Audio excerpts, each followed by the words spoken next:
السلام علیکم ورحمۃ اللہ وبرکاتہ۔ بسم اللہ الرحمن الرحیم۔ الرحیق المختوم۔ نبی کریم صلی اللہ علیہ وسلم کے سیرت کے حوالے سے آج ہم جانیں گے نبی صلی اللہ علیہ وسلم کی ہجرت۔ قباء پہنچے۔ پیر کے دن 8 ربیع الاول سن 14 نبوی یعنی سن 1 ہجری مطابق 23 ستمبر سن 622 عیسوی کو اللہ کے رسول صلی اللہ علیہ وسلم قباء میں داخل ہوئے۔ حضرت عروہ بن زبیر رضی اللہ عنہ کا بیان ہے کہ مدینہ کے مسلمانوں نے مکہ سے اللہ کے رسول صلی اللہ علیہ وسلم کے روانہ ہونے کی خبر سن لی تھی، اس لیے لوگ ہر دن صبح ہی صبح ہیرے کی اور نکل جاتے اور آپ کی راہ تاکتے رہتے۔ جب دوپہر کو دھوپ تیز ہو جاتی تو واپس پلٹ جاتے۔ ایک دن لمبے انتظار کے بعد واپس پلٹ کر لوگ اپنے اپنے گھروں کو پہنچ چکے تھے کہ ایک یہودی اپنے کسی ٹیلے پر کچھ دیکھنے کے لیے چڑھا۔ کیا دیکھتا ہے کہ اللہ کے رسول صلی اللہ علیہ وسلم اور آپ کے ساتھی سفید کپڑے پہنے ہوئے جن سے چاندنی چھڑک رہی تھی تشریف لا رہے تھے۔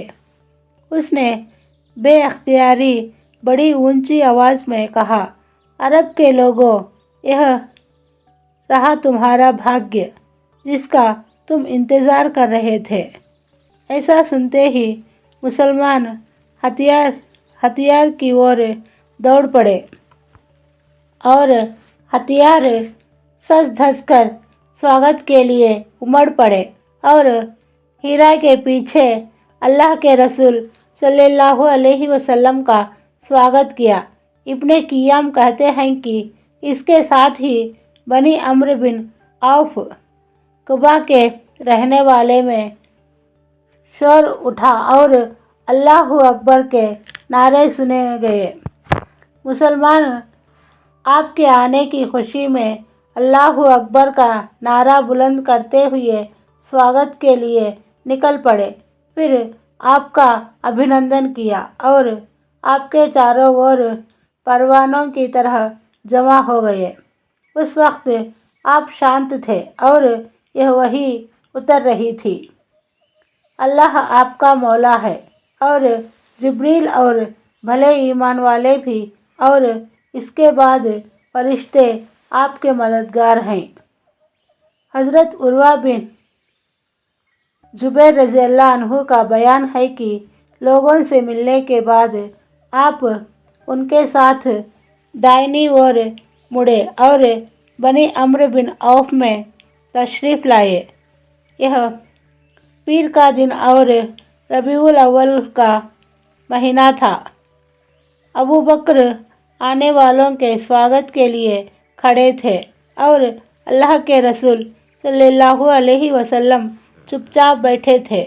انصار کے جو لوگ آتے جنہوں نے اللہ کے رسول صلی اللہ علیہ وسلم کو دیکھا نہ تھا، وہ سیدھے ابوبکر رضی اللہ عنہ کو سلام کرتے، یہاں تک کہ رسول اللہ صلی اللہ علیہ وسلم پر دھوپ آ گئی اور ابوبکر رضی اللہ عنہ نے چادر تان کر آپ پر سایہ کیا۔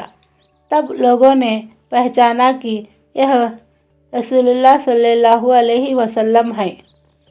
آپ کے سواگت میں درشن کے لیے سارا مدینہ امڑ پڑا تھا۔ یہ ایک ایتہاسک دن تھا جس کی نظیر مدینے کی دھرتی نے کبھی نہ دیکھی تھی۔ آج یہودیوں نے بھی حقوق نبی کی اس خوشخبری کا مطلب دیکھ لیا تھا کہ اللہ دکشن سے اور وہاں جو قدوس ہیں فران کی چوٹی سے آیا۔ اللہ کے رسول صلی اللہ علیہ وسلم نے قباء میں کلثوم بن بدم اور کہا جاتا ہے کہ سعد بن خیثمہ کے मकान में निवास किया। पहला कथन ज़्यादा मजबूत है।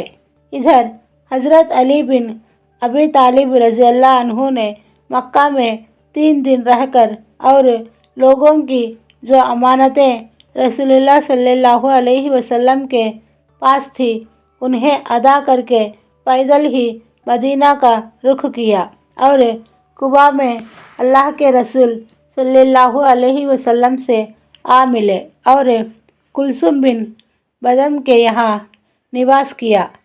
अल्लाह के रसूल सल्लल्लाहु अलैहि वसल्लम कुबा में कुल 4 दिन पीर, मंगलवार, बुधवार, गुरुवार या 10 से ज़्यादा दिन या 5 और रणांगी के अलावा 24 दिन ठहरे। इसी दौरान मस्जिद कुबा की बुनियाद रखी और उसमें नमाज भी पढ़ी। यह आपकी नबूवत के बाद पहली मस्जिद है जिसकी बुनियाद तकवा पर रखी गई। 5वें दिन या 12वें दिन या 26वें दिन जुमा को आप अल्लाह के हुक्म के मुताबिक सवार हुए। हज़रत अबू बकर रज़ियल्लाहु अन्हु आपके पीछे थे। आप सल्लल्लाहु अलैहि वसल्लम ने बनु नज्जार को, जो आपके मामूओं का कबीला था, सूचना भेज दी थी। चुनाचे वे तलवारें लटकाए हाजिर थे। आपने उनके साथ मदीने का रुख किया। बनु सालिम बिन औफ की आबादी में पहुँचे तो जुमा का वक्त आ गया। आपने बीच घाटी में उस जगह जुमा पढ़ी जहाँ अब मस्जिद है। कुल 100 आदमी थे। मदीना में दाखिला। जुमा के बाद नबी सल्लल्लाहु अलैहि वसल्लम मदीना तशरीफ़ ले गए और उसी दिन से इस शहर का नाम यस्रिब के बजाय मदीना तुर्रसूल, रसूल का शहर पड़ गया, जिसे संक्षिप्त में मदीना कहा जाता है।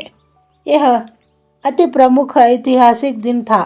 गली गली, कूचे कूचे में अल्लाह के रसूल सल्लल्लाहु अलैहि वसल्लम के गुणों का बखान हो रहा था और अंसार की बच्चियां खुशी खुशी गीत गा रही थी। इन पहाड़ों से जो है दक्षिण तरफ 14वीं का चांद है हम पर चढ़ा। कैसा उम्दा दिन और तालीब है। शुक्र वाजिब है हमें अल्लाह का। है इताअत फ़र्ज तेरे हुक्म की, भेजने वाला है तेरा किबिया। अंसार अगरचे बड़े धनी ना थे, लेकिन हर एक की यही आरज़ू थी कि अल्लाह के रसूल सल्लल्लाहु अलैहि वसल्लम उनके यहाँ निवास करें। चुनाचे आप अंसार के जिस मकान या मोहल्ले से गुज़रते, वहाँ के लोग आपकी ऊँटनी की नकेल पकड़ लेते और अर्ज़ करते कि तादाद व सामान और हथियार और हिफाजत आपका इंतज़ार कर रहे हैं, तशरीफ़ लाइए। मगर आप फरमाते कि ऊँटनी की राह छोड़ दे, यह अल्लाह की ओर से नियुक्त है। चुनाचे ऊँटनी लगातार चलती रही और वहाँ पहुंचकर बैठी जहाँ आज मस्जिद नबवी है, लेकिन आप नीचे नहीं उतरे, यहाँ तक कि वह उठकर थोड़ी दूर गई, फिर मुड़कर देखने के बाद पलट आई और अपनी पहली जगह बैठ गई। इसके बाद आप सल्लल्लाहु अलैहि वसल्लम नीचे तशरीफ़ लाए। यह आपके ननियाल वालों यानी बनु नज्जार का मोहल्ला था और यह ऊँटनी के लिए सिर्फ खुदा की तौफीक थी, क्योंकि आप ननियाल में निवास करके उनकी इज़्ज़त बढ़ाना चाहते थे। अब बनु नज्जार के लोगों ने अपने अपने घर ले जाने के लिए रसूलुल्लाह सल्लल्लाहु अलैहि वसल्लम से कहना शुरू किया, लेकिन अबू अय्यूब अंसारी रज़ियल्लाहु अन्हु ने लपक कर कजावा उठा लिया और अपने घर लेकर चले गए। इस पर अल्लाह के रसूल सल्लल्लाहु अलैहि वसल्लम फरमाने लगे, आदमी अपने कज़ावे के साथ है। इधर हज़रत असद बिन ज़रारा रज़ियल्लाहु अन्हु ने आकर ऊँटनी की नकेल पकड़ ली। चुनाचे यह ऊँटनी उन्हीं के पास रही। सही बुखारी में हज़रत अनस रज़ियल्लाहु अन्हु से रिवायत है कि नबी सल्लल्लाहु अलैहि वसल्लम ने फरमाया, हमारे किस आदमी का घर ज़्यादा करीब है?